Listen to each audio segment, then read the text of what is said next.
my pleasure to welcome to the show John Cowan.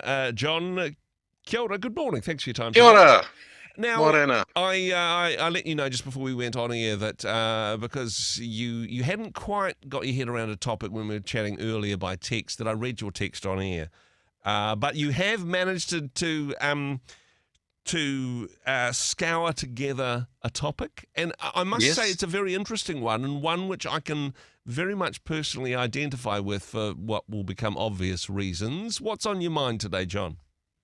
I'm just a bit alarmed because the notes that I sent through started with that Naomi and I had similar dads, and I'm just scared that we don't have the same dads, do we? No, no, I don't Well, think so. actually, on No, that, but it, Naomi and I are not related, I yeah, hasten to add, but our dads were very similar. They were both rugby mad, and they would also stop and chat with anyone, much to our intense embarrassment as kids. yeah, But surprisingly or not surprisingly, Naomi and I have both developed that technique as well. Not playing rugby so much, but um, our kids would roll their eyes and search for an exit as we would yarn and talk with people in the church foyer or outside school yeah. events and things like this. We'd just yak away to anyone, and I'd get admonished by my kids, Dad, don't talk to randoms.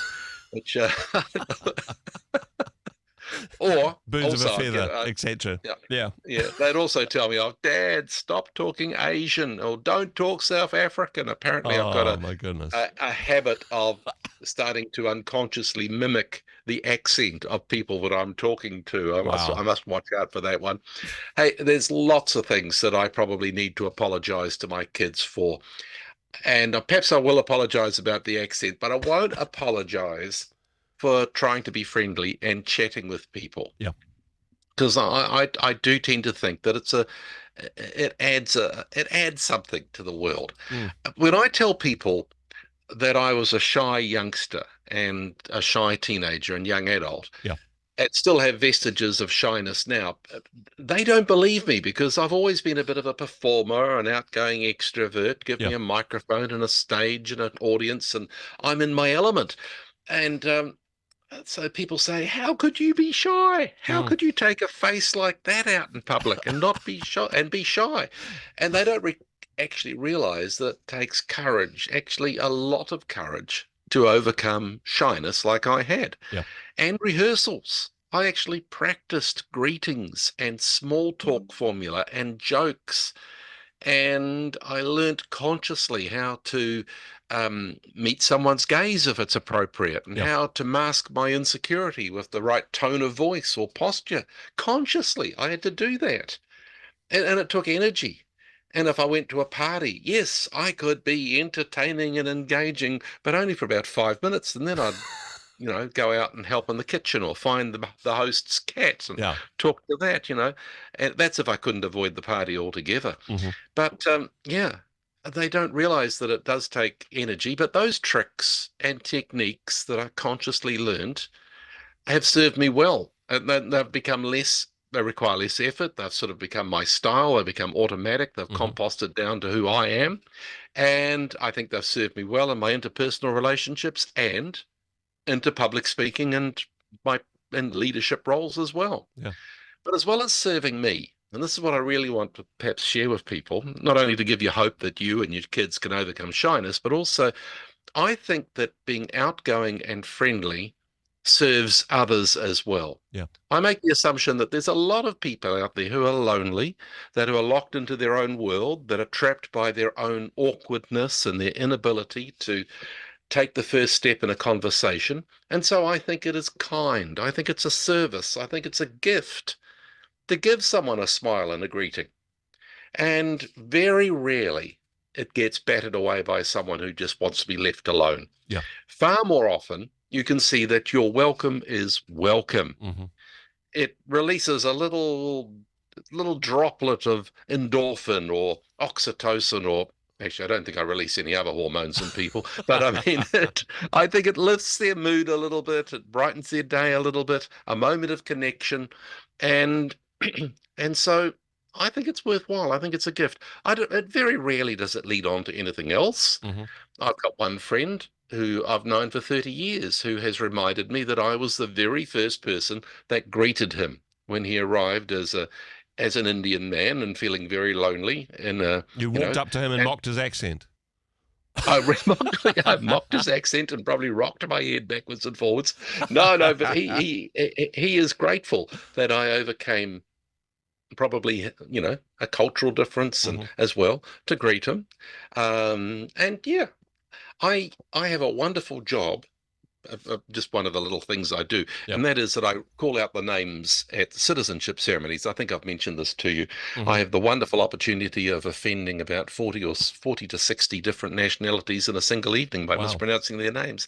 But I also get to greet each of them beforehand to sign them in. Yep. And because I have a list of who's coming, I've learnt greetings in every nationality of the people that are coming. And so Wow. as I walk up, find their name, I greet them in their nationality, and it invariably their faces light up. Hmm. Some of them have told me it's the only time they've ever been greeted in Wow. their own language in New Zealand in their years of living in New Zealand. And I think invariably, I think it contributes something. Now, I I know some cultures considered it odd to greet randoms. I've been told that it's almost considered psychopathic to be friendly on the London tube. Yep. But I don't think that is our culture. I Mm. think it is a friendly culture. And if it is our culture that it's odd to talk to random people, then I'm prepared to be thought odd while I try and change our culture. And that's my bit for today, anyway. Now, do you think this is a generational thing? Because honestly, when I first read your notes on this, I didn't think that you and Naomi had the same parents. That would be problematic. But I did think perhaps you and I have the same dad.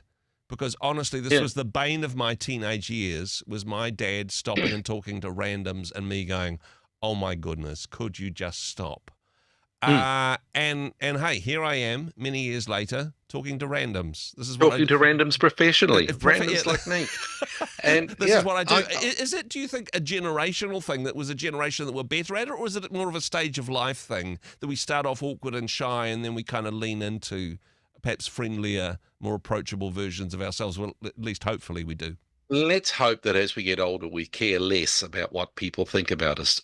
Teenagers are terribly racked by trying to find out who they are Yeah. and looking to find out that by looking into other people's eyes and always assuming the worst. And Mm. so they're terrified of what others are thinking of them. So that is a developmental thing. But also the technology nowadays makes it easier to avoid greetings and seeing other people. If you drive past a bus stop or stand at a bus stop, if Yeah. you were there, invariably everybody is staring at their phone or have got headphones in, Yeah. and to basically say, "Don't talk to me. I'm in my own little world. I'm Hmm. listening to music. I'm looking at my feeds on my phone," and so it's very easy. Just think of the opportunities every bus stop has Yeah. of conversations. I mean, they could be doing community singing while they're waiting for the bus. It's not going to happen. I'm not going to suggest that it should happen, but wouldn't that be fantastic? It would be. And there's an irony here because for a lot of the people at said bus stop, by looking at their phones, they're connecting with randoms online that they'll never meet. So there is that sort of random connection, but it's not in that sort of tangible walk up to somebody, Yeah. look them in the eye, burst their isolation bubble, as it were. We couldn't talk about that thing a few years ago, but in a Oh, positive way, yeah. just breaking into their world and saying, "Hey, I recognise who you are." There's that. I mean, you'll know this. You speak 30 different languages at least, as you confessed earlier. Two Um, words of each. Yes. but I heard a translation of the Hindi greeting "Namaste" Yes. is to say, "I recognise the divinity within you." Hmm. So So a lot of greetings are like that. yeah, yeah. A lot of them are words like, God is love, and Mm. Sasriya Kal, which is the Sikh greeting, is God is truth, and Yeah. there's all sorts of little affirmations. I feel like But I've and taken also a can greeting of these people. I've taken the lid off a can of worms here as we go Oh, through all 30 languages. oh yeah, yeah, yeah. Sorry, No, no. I'll hold myself back. It's just that. especially, in Auckland, the majority of people living in Auckland now were born overseas. Exactly. Yeah. I may have just made that statistic up, No, but it it's seems like true. an awful lot. Yeah. And you've met And most of them. a lot of these people are in very small communities and not having opportunities much to engage with others. They love it when you greet them in their shop. Chances are you'll go into a shop with the shopkeeper, you'll know where they're from. Why don't you experiment with asking them, how do you greet people in your language? Yeah. Because Indian, there's about 30 different languages, Yeah. but Yeah. in the bakeries, very often Cambodian people, and they love it when you greet them with Jimri Apsua and a few other words. They love it, and so You may even get a so discount I at the think it makes New bakery. Zealand. What's that? You may even get a discount at a bakery for doing so. You never know. You might. I'm still waiting, but you might. Hey, I think it's just inevitably our culture is going to become more and more multiracial, Yeah. and I just think that being able to greet each other in their languages is a friendly thing to do. No, And I think but this yeah, is a wonderful idea. Thanks for being the sociopath weirdo that talks to people at bus stops. And I think you're onto something. Let's make this a tone change within our culture and within our society. John, always a pleasure to chat. Thanks for joining us. cheers. Hey, thanks very much for joining us in the Rhema studio. Thanks very much for watching the interview. It's kind of nice to have an audience, actually. And if you did like what you watched, then do give us a like, do give us the thumbs up. And if you'd like to see more interviews like that one, or perhaps even better, subscribe and those interviews will come straight to you. Don't forget to turn on your notifications, and we'll see you in the next one. Cheers.